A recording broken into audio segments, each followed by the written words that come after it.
जय संघ शक्ति। आज अपन चर्चा करेंगे क्षत्रियुग संघ और व्यक्तिवाद। हमने समाज चरित्र पुस्तक में व्यक्तिवाद का एक प्रकरण है, उसको भी पढ़ा है पहले। वही बात जो समाज पे लागू होती है वही संघ पे लागू होती है। समाज बहुत से व्यक्तियों का समूह है और ऐसा समूह है जिनमें सब में आपस में सब बातों की समानता, अर्थात मान्यताओं की, अनुशासन की, और एक पूरा समाज जैसे एक परिवार हो उस तरह रहने के लिए जो आवश्यक तत्व हैं उन सब की समानता है। और इसीलिए उसको रूप दिया गया कि समाज जैसे एक शरीर है। एक शरीर का अपन रूप देखें तो हमारे शरीर में हाथ भी हैं, पाँव भी हैं, पेट भी है, आँख भी है, नाक भी है, कान भी हैं, सब अलग अलग अंग हैं और प्रत्येक अंग अपना अपना काम करते हैं। जो उनका खुद का काम है वो काम करते हैं और सब जब सामूहिक रूप से एक भाव के साथ काम करते हों, एक शरीर के रूप में काम करते हों, तब वो शरीर स्वस्थ रहता है, तब वो शरीर ठीक शरीर है। अन्यथा अगर कहीं भी एक भी विकार पैदा हो जाए, कान में अगर विकार पैदा हो गया तो सुनाई नहीं देगा। सुनाई नहीं देगा तो शरीर की बहुत सी बातें ऐसी होती है कि उसको तकलीफ़ होती है। जैसे अब मेरे पास कोई बैठा है, वो बात कर रहा है और मेरे को सुनाई नहीं दे रहा है, तो मुझे पता नहीं वो क्या बोल रहा है। या तो मैं जो कुछ वो बोल रहा है उसका गलत अंदाज़ लगाऊंगा और गलत अंदाज़ लगा के और फिर मैं उसका उत्तर दूंगा, वो और गलत होगा। या मैं समझ नहीं पाऊंगा तो मुझे गुस्सा आएगा, मैं सुन नहीं पाऊंगा तो गुस्सा आएगा। तो जैसे एक अंग ने कोई काम करना बंद किया और पूरे शरीर में व्यथा हो जाती है, पूरे शरीर में एक दुविधा पैदा हो जाती है और फिर उसको स्वस्थ शरीर नहीं कह सकते। इसी प्रकार अगर ये तो शरीर है जिसमें अंग हैं वो बोल नहीं पाते, अपना अलग अलग काम करते हैं। जैसे मान लो मेरे लग गई है और मुझे हॉस्पिटल जाना है, तो ये पाँव ये नहीं कहते कि मैं तुमको नहीं ले जाऊंगा, क्योंकि मेरा स्वस्थ शरीर है। शरीर ऐसा है जो पूरा एक अनुशासनबद्ध शरीर है, तो दौड़ के जाएगा कि मैं जल्दी से जल्दी हॉस्पिटल पहुंचूं और मेरे जो चोट लग गई है उसका उपचार कराऊं। ये तो है स्वस्थता की बात, मतलब स्वस्थ यानी सिस्टमेटिक शरीर जो है वो। और अगर समाज के दृष्टिकोण से अपन देखें तो समाज में भी जितने व्यक्ति हैं, समाज के जितने उसके अंग हैं, वो जैसे शरीर के अंग हैं वैसे अंग हैं।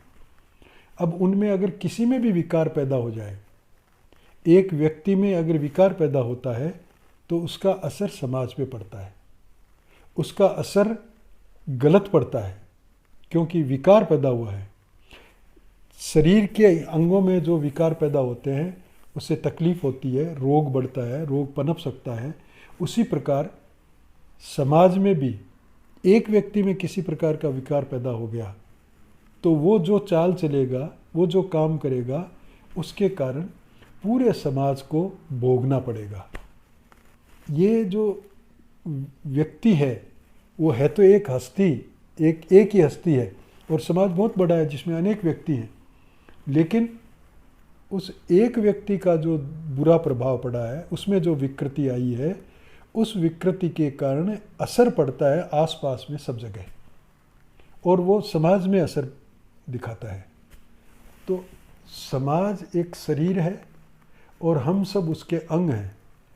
और अंग हैं इसलिए जैसे शरीर के अंग अपना अपना काम करते हैं, वैसे ही हम अपना अपना काम करें और हमारे परस्पर सामंजस्य बना रहे। इस प्रकार का जो समाज होता है वो समाज एक स्वस्थ समाज है, वो अच्छा समाज है। लेकिन विकार जब पैदा हो जाते हैं तब उसमें बीमारियां, रोग, रुग्णता पैदा हो जाती है। व्यक्तिवाद भी एक रोग है। होता क्या है व्यक्तिवाद? व्यक्तिवाद अर्थात व्यक्ति अपने आप को महत्व देना शुरू कर देता है।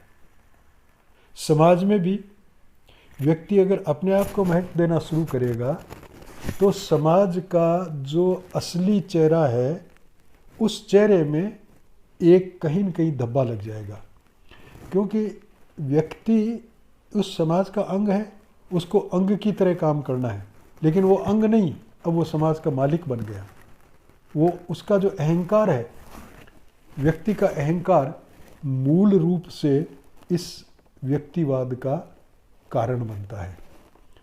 और हमारा जो अहंकार है वो तरह तरह से इस तरह से बिहेव करता है, इस तरह का व्यवहार लाता है कि हम उसको अहंकार के रूप में देख नहीं पाते, लेकिन वास्तव में वो अहंकार ही होता है। संघ में हम काम कर रहे हैं और संघ में जितने लोग स्वयंसेवक हैं, जितने हैं हम सब, कोई जैसे संघ प्रमुख हैं, संभाग प्रमुख हैं, प्रांत प्रमुख हैं, अलग अलग जिनको ड्यूटी दी हुई है शाखाओं में, मंडलों में, या कहीं और प्रकार का, जैसे किसी को ग्राहक बनाने का काम दिया हो, किसी का कोई दूसरा काम दिया हो, ये जो काम दिया हुआ है वो सारा इस संघ का काम है और हम उन कामों को करने वाले संघ के अंग हैं। अब हम अपना काम छोड़कर कोई दूसरे में टांग अड़ाएं तो भी गड़बड़ होगी, और अपना काम कर रहे हैं लेकिन दूसरे के काम की आलोचना करें तो भी ठीक नहीं है, तो भी गड़बड़ है। हम अपना काम करें और समाज के साथ, संघ के साथ, अपने बाकी सारे जो काम हैं उनके साथ, जो संघ में विभिन्न प्रकार से लोग काम करें, उन सभी कामों में हमारा सामंजस्य बना रहे, तब तक तो ठीक है, वरना व्यक्तिवाद पनप सकता है। संघ में काम कर रहे हैं और काम करते करते मुझे लगता है कि मैं तो रोज़ शाखा में आता हूँ और ये व्यक्ति है जो कभी कभी आता है और फिर भी हमारा शिक्षण प्रमुख है वो इसको महत्व ज़्यादा देता है। अब महत्व किसको क्या दिया जा रहा है ये लोग समझ नहीं पाते। शिक्षण प्रमुख, जिसको शिक्षण की जिम्मेवारी दी गई है, वो जानता है कि कौन कितने पानी में है, जैसी उसकी स्टडी है, जैसा उसने देखा है, जो लगातार देखता आ रहा है, उस हिसाब से उस किसके साथ क्या बिहेव करना है वो उस हिसाब से करता है। लेकिन मेरे अगर वो अहंकार जोर मार रहा है तो वो अहंकार मेरे में व्यक्तिवाद पैदा कर देगा, और तब मैं ये प्रयास करूँगा कि मेरी पूछ होनी चाहिए। उस पूछ के चक्कर में जो भाव पनपता है उसको हम कह सकते हैं व्यक्तिवाद। इसके अलावा भी कोई काम कर रहा है, बहुत ढंग से काम कर रहा है, और काम करने पर जो सफलता प्राप्त होती है उसके कारण भी अहंकार पैदा हो सकता है, और वो अहंकार हमारे मन में तरह तरह के भाव लाएगा। देखो मैं कितना सुंदर काम कर रहा हूँ, मैं हूँ तब इस क्षेत्र में ऐसा काम चल रहा है, मैं अगर यहाँ नहीं आया होता तो ऐसा काम होता क्या। एक पुराने स्वयंसेवक का उदाहरण है कि वो इतने काम में लगे रहते थे और उसके अलावा उनकी इतनी लगन थी कि इस वर्ष मैं नागौर में पढ़ रहा हूँ तो नागौर में मैंने शाखा शुरू कर दी। अब कुचामन में शाखा नहीं लग रही है तो अगले साल एडमिशन कुचामन में जाके लिया और कुचामन में शाखा शुरू कर दी।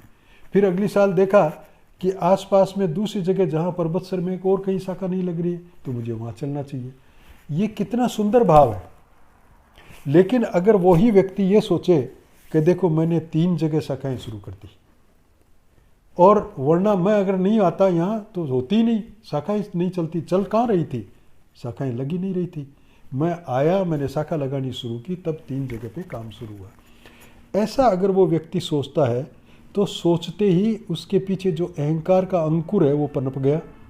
वो अहंकार के अंकुर ने ही वो सोच पैदा किया, और उस सोच के कारण से व्यक्ति फिर अपने आप को महत्व देने लगता है। वो व्यक्तिवाद है। बहुत से ऐसे काम होते हैं जिनमें व्यक्ति काम करता है, सब स्वयं से वो काम कर रहे हैं, लेकिन कोई ऐसा समझता है कि मैं जैसा कर रहा हूँ वैसा दूसरा कोई नहीं करता, तब वो दिक्कत पैदा हो जाती है। किसी को कहीं भेजा गया और वो काम करके आया लेकिन उस काम का परिणाम अच्छा नहीं आया, तो मैं सोचने लग गया कि इसको क्यों भेजा, मेरे को भेजते, मैं सब कर देता, ये भी धीरे धीरे मेरे व्यक्तिवाद को पनपाएगा। मेरा अहंकार बोल रहा है इसके पीछे, और अहंकार का अंकुर व्यक्तिवाद पैदा करेगा। तो बहुत से ऐसे काम हैं। क्षत्रिय शिक्षण का काम तो शिक्षण का काम है, और शिक्षण के माध्यम से हमारे अंदर संस्कार निर्माण का काम है। संस्कार निर्माण कितना मुश्किल होता है, कितना लंबा समय लगता है, इस बीच तरह तरह की ऐसी परेशानियां आती है। यही कारण है कि क्षत्रिय संघ में आते ही पहले खेलों के माध्यम से, चर्चा के माध्यम से, बौद्धिक के माध्यम से अहंकार पे चोट मारी जाती है, क्योंकि अहंकार ही वो कारण है जो व्यक्तिवाद को पनपाएगा। उस अहंकार को नियंत्रित करने का प्रयास किया जाता है, उस अहंकार को सामाजिक स्वाभिमान में बदलने का प्रयास किया जाता है। ये सब इसलिए ताकि व्यक्तिवाद पनपे नहीं। लेकिन हर व्यक्ति में असर एक जैसा नहीं हो पाता, और हर व्यक्ति को एक अच्छा काम मिला है और अच्छा काम किया है उसने, लेकिन उसके साथ अगर कोई मौका ऐसा आ गया जहां उसको काम अच्छा नहीं, जैसा वो समझता है कि ये काम अच्छा नहीं है, ऐसा काम मिल गया, तो भी वो पैदा हो सकता है। ये भाव आ सकता है कि ये क्या बात हुई, मैं तो इतना अच्छा काम कर सकता हूँ, मेरे को इतना छोटा सा काम क्यों दिया, मेरे को कोई बड़ा काम देते मैं कर सकता था। अभी हीरक जयंती का काम करने वाले हैं अपन, और उसमें कोई ये सोचे कि देखो मैंने कितना प्रचार प्रसार किया है, तो ये सोचते ही, ये सोच आते ही व्यक्तिवाद पनप जाता है। मैंने, यानी उस अहंकार ने बोला मैंने, तो मैं बीच में आ गया, यानी व्यक्ति बीच में आ गया, संघ नहीं रहा। अब जब तक संघ के अनुशासन में, संघ के दिए हुए काम में हम रत रहते हैं, तब तक संघ है, लेकिन उसमें से मैं जैसे ही पनपा वो व्यक्तिवाद पनप गया। स्वर्ण जयंती के समय जो विशेषांक निकलने वाला था, उसके लिए एक बहुत ही पुराने स्वयंसेवक जो कुछ समय से संपर्क में नहीं थे, वो एक लेख लेकर आए, और उसी विषय पर संघ प्रमुख साहब ने भी एक लेख लिखा था जो ऑलरेडी प्रेस में कंपोज हो गया था। जब आए तो वहाँ सूरज सिंह जी के पास उन्होंने वो लेख रखा, और सूरज सिंह जी ने कहा कि भाई ये इस विषय पे तो संघ प्रमुख साहब ने लेख लिखा है, बड़ा सुंदर लेख लिखा है। ये उनको नहीं कहा सुंदर लेख लिखा है, लेकिन सूरज सिंह जी के मन में थी कि वो लेख तो बहुत सुंदर है, ये इतना, मतलब जो उन्होंने देखा उसको सरश्रीनिका से, कि इसमें इतना वो मादा नहीं है कि उसके बराबर ठहर सके, तो उल्टा छपेगा तो भी अच्छा नहीं लगेगा। तो उन्होंने कहा कि वो भाई इस विषय पे तो संघ प्रमुख साहब का एक लेख पहले छप चुका है, जो गया प्रेस में, प्रिंट भी हो गया, और उसके प्रूफ भी आ गए। क्योंकि संघ प्रमुख साहब का छप गया, लेकिन मेरा नहीं छपा रहे हैं, छाप रहे हैं, इस बात में वो नाराज़ हो गए, और नाराज़ होकर उठ के चल दिए, और उसके बाद में कुछ और क्रियाएं भी की उन्होंने। तो ये क्या था, ये व्यक्तिवाद। भाई नहीं छपा, ठीक है, इसी विषय पे बात आ गई, जिस विषय को हम हमारे विशेषांक में लाना चाहते थे, उस विषय पर लेख आ चुका है, तो ठीक है, मेरा आया हो या किसी और का आया हो, क्या फ़र्क पड़ता है, हमारा काम तो पूरा हो गया कि उस विषय का लेख हमको मिल गया। लेकिन वो नाराज़गी आ जाती है। ऐसे अनेक इस तरह के उदाहरण होते हैं। ये केवल छपने की बात नहीं, छपने की बात अभी कुछ ही दिनों पहले की बात है। किसी व्यक्ति ने एक लेख भेजा, वो सुबह सुबह शाखा में मैं नहीं आता हूँ, मैं थोड़ा लेट आता हूँ, तो सुबह शाखा में आए हुए थे, जिनको लेख दिया था उन्होंने लाके लक्ष्मण सिंह जी को दे दिया, और लक्ष्मण सिंह जी ने सुबह जब मैं दिन में आया तो मेरे को दे दिया। वो लेख मेरे पास पड़ा था, मैंने उसको पढ़ा। लेख में किसी एक अन्य पंथ के व्यक्ति का दिया हुआ उपदेश था। उस उपदेश में कुछ सार की बातें भी थी, लेकिन अधिकतर उस पंथ की बातें थी। इसलिए मैंने उसको रख दिया कि कभी वो आएंगे तो उनसे बात करके इसमें से काट छांट करके फिर छापेंगे। और उनको ये लगा कि मेरा लेख नहीं छापा जा रहा है, और इसका कारण कौन, वो हो सकता है, वो हो सकता है, तरह तरह की बातें उन्होंने अपनी कुंठा के माध्यम से पाल ली।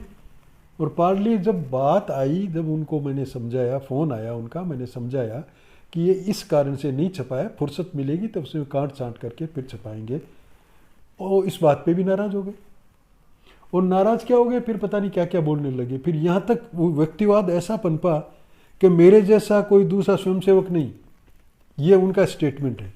मेरे जैसा खेल खेलने वाला कोई दूसरा नहीं, और मेरे जैसे समाज का काम करने वाला कोई दूसरा नहीं। ये व्यक्तिवाद पनप जाता है। काम अच्छा कर सकते हैं वो, हो सकता है उनकी भावना बहुत सुंदर हो, लेकिन मेरे जैसा कोई नहीं, ये बात आते ही व्यक्तिवाद ने अपना सिर ऊंचा कर लिया। ऐसी बातें बहुत हो सकती हैं।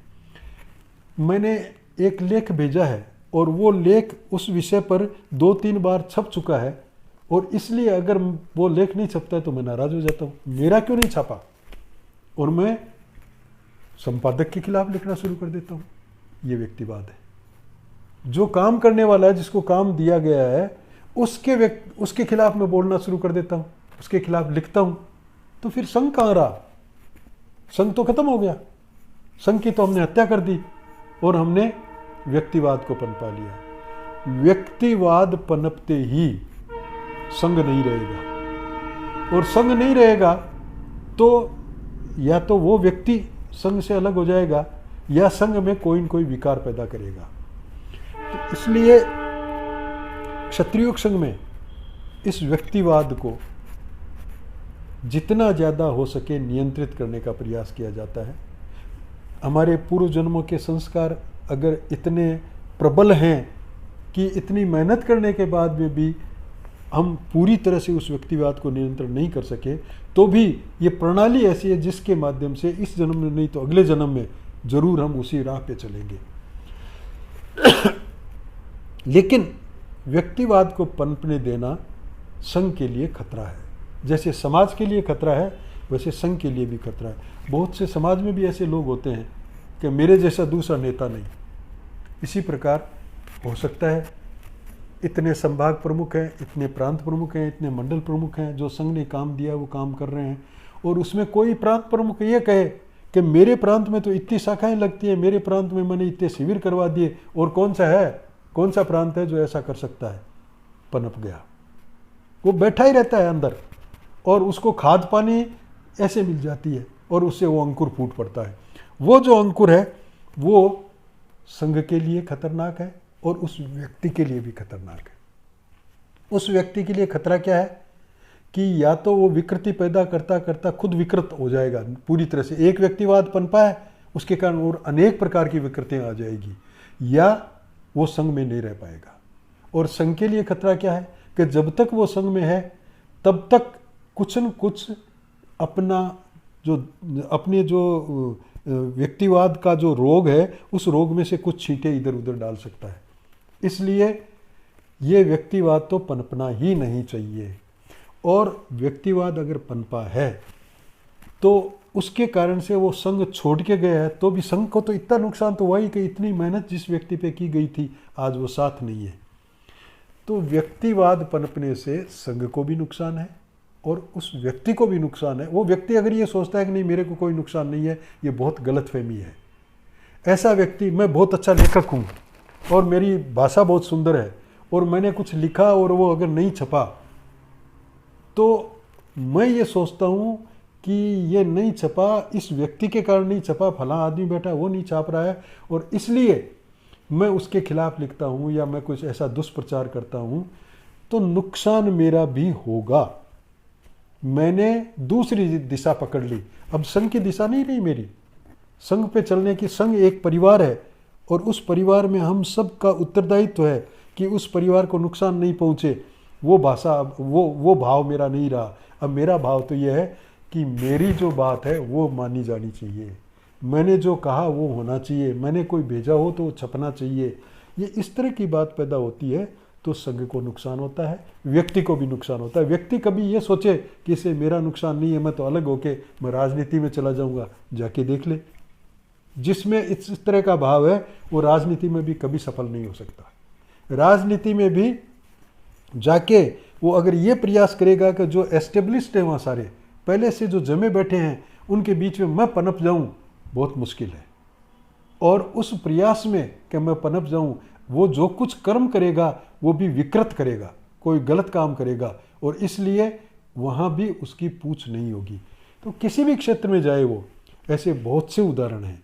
क्षत्रिय संघ में किसी न किसी कारण से ऐसी कोई भावनाएं पैदा हो गई और वो अपने व्यक्तिगत महत्व के कारण ये समझने लग गए कि मेरा जो व्यक्तिगत महत्व है उस महत्व की यहाँ पूरी पूछ नहीं हो रही है, और इस कारण से संघ से अलग हो गए, तो कहीं भी सफल नहीं हो पाए, भटकते ही फिरे हैं, यहाँ से वहाँ, वहाँ से यहाँ, यहाँ से वहाँ। तो ये उदाहरण अनेकों पड़े हैं। हमें कोई व्यक्ति के पीछे नहीं जाना है कि उसके साथ ऐसा हुआ, उसके साथ ऐसा हुआ। हमें तो उस भाव को समझना है कि अगर ऐसी स्थिति है तो सबसे पहले मैं अपने आप को तोलूं, कि कहीं ऐसा नहीं हो कि मैं आज जो क्षत्रिय संघ का स्वयं सेवक हूँ, क्षत्रिय संघ को मेरे क्षत्रिय संघ के प्रति मेरी निष्ठा है, क्षत्रिय संघ को मैंने अपना लिया है, उसके लिए मैं काम कर रहा हूँ, उसके लिए मैं अपने आप को सुधारने का प्रयास कर रहा हूँ, उसमें कोई कमी आ जाए। जहाँ कहीं भी कमी आती दिखे, हमें सबसे पहले अपना कान पकड़ना चाहिए कि ये गलती है, ये मेरे भाव क्यों पैदा हुआ, और इसका ये भाव पैदा हुआ इसका मतलब मेरा अहंकार कहीं न कहीं गड़बड़ कर रहा है, उस अहंकार को मुझे ख़त्म करना है। इस प्रकार का भाव पैदा करके अपने आप को धीरे धीरे संभालते रहना चाहिए। जो अपनी तरफ देखता नहीं है, अपने आप को संभालता नहीं है, ऐसा व्यक्ति कभी भी भटक सकता है। कुछ ऐसे होते हैं जो बस गुड़ते रहते हैं, न उनको अपनी परवाह न संघ की परवाह। वो हो सकता है संघ से अलग तो कभी नहीं होंगे, लेकिन उनमें सुधार क्या हुआ? सुधार आना चाहिए तब जबकि हम अपने आप को देखते जाएं। तो क्षत्रिय संघ का शिक्षक वो भी ये देखता रहे कि किस व्यक्ति में किस तरह के भाव पैदा हो रहे हैं, और उसके अनुकूल उसको शिक्षण दिया जाना चाहिए कि इस भाव को नियंत्रित करने के लिए, ये विकृत भाव है, उसको नियंत्रित करने के लिए मुझे क्या करना है। वो खुद करे या अपने जो वरिष्ठ लोग हैं, जो पहले से अनुभवी हैं, उनसे राय लेके करे कि अगर ऐसी समस्या आए तो मुझे क्या करना चाहिए। ऐसा शिक्षण भी दिया जाना चाहिए। और ये शिक्षक की तो जिम्मेदारी है ही, उसके अलावा जो व्यक्ति स्वयं जो साधक है उसकी भी ये जिम्मेदारी है कि वो अपने आप को तोलता रहे कि मेरे में तो नहीं पनप रहा है। व्यक्तिवाद को मैं समझ गया कि व्यक्तिवाद पनपेगा तो व्यक्ति का भी नुकसान है, संघ का भी नुकसान है। इसलिए मैं ये सावधानी बरतूं, मैं सजग रहूं, जागता रहूं हमेशा कि मेरे में व्यक्तिवाद नहीं पनपे।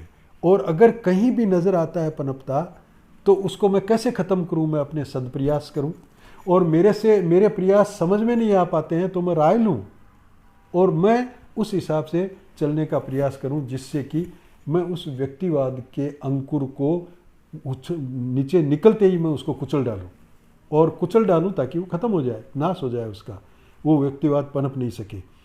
उस और क्षत्रिय संघ के हर एक स्वयं सेवक को बढ़ना चाहिए। व्यक्तिवाद खतरा है, क्षत्रिय संघ में व्यक्तिवाद का कोई स्थान नहीं है। और केवल क्षत्रिय संघ ही नहीं, व्यक्तिवाद तो किसी भी जगह पनपेगा, पॉलिटिकल पार्टी में पनपेगा तो भी नुकसान है, पार्टी को भी नुकसान है। उस व्यक्ति को एक बार हो सकता है दिखे कि मेरा नुकसान नहीं हो रहा, लेकिन उसका भी नुकसान होगा क्योंकि उसने राह गलत पकड़ ली। इसलिए व्यक्तिवाद को नियंत्रित करना बहुत आवश्यक है।